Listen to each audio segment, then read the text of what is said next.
copyright is to legally protect an author's work in writing. Copyright protects literary, dramatic, musical, and artistic works. Fair use is one of the limitations to copyright. Students and teachers rely on fair use in order to accomplish many of their educational goals. This includes student projects, course reserves, sound or video clips for teaching, and content in scholarly articles. Fair use rules concerning textbooks and workbooks. Do not copy a poem or excerpt if more than 250 words. Don't copy work that is more than 1,000 words or 10% of the work, whichever is less. Do not copy more than one copy of an article, excerpt, poem, or story from the same author. Do not copy more than one copy per pupil, and note that the material has been copyrighted.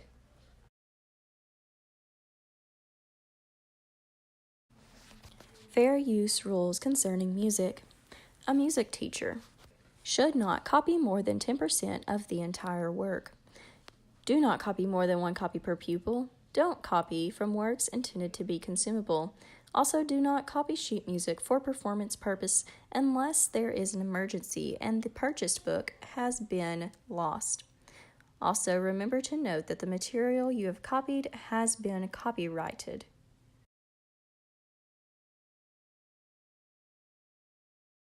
Fair use rules concerning TV shows. Do not regularly record a TV show. A TV show can only be used for 45 days. Only during the first 10 days can it be used for instructional purposes. Once the 45 days are up, the disc should be disposed of. The teacher should no longer be using it. If one wishes to keep the show in the curriculum, they must have received permission from the owner.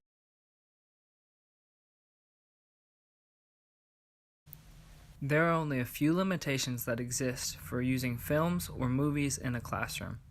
The first is that the film has to be legally purchased or rented, and the person that obtained the film has to be present when the film is being shown.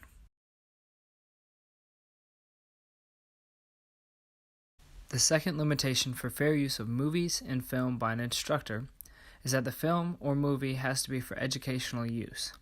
This means that the content of the film has to support or expand on the subject matter that the students will learn or have learned. This limitation does not allow teachers to show movies as a break or purely for the enjoyment of the students. Instead, the film must add or emphasize some content of the course.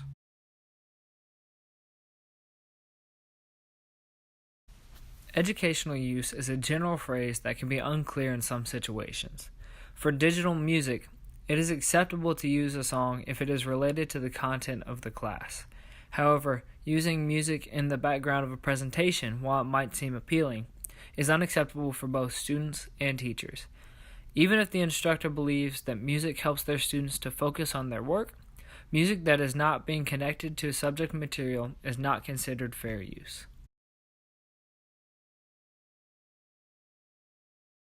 Much like using film in a classroom, digital music has some limitations for fair use. The main requirement is that digital music must be for educational purposes. For example, if a history class is discussing a time period such as the 60s, the instructor might play a song or two from that time period, then discuss with the class how poetry and music can reflect a society in which it was created. This is considered educational use because the teacher is using the digital material to reinforce learning based on the subject matter they're reviewing.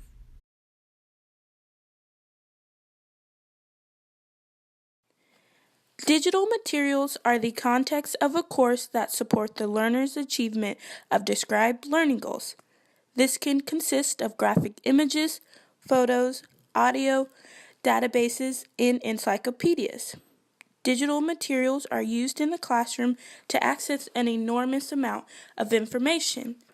Because of this amount, no guidelines have been established nationally for fair use in electronic media.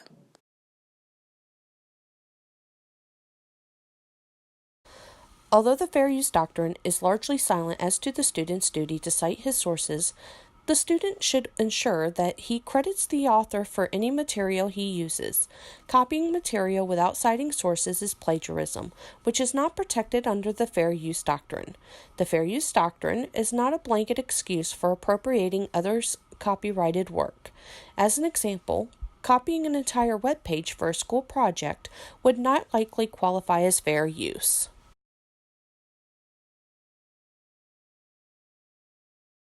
Numerical data sets are used in math and science. Up to 10% or 2,500 fields or cell entries, whichever is less, from a copyrighted database or data table can be used. A field entry is defined as a specific item of information in a record of a database file.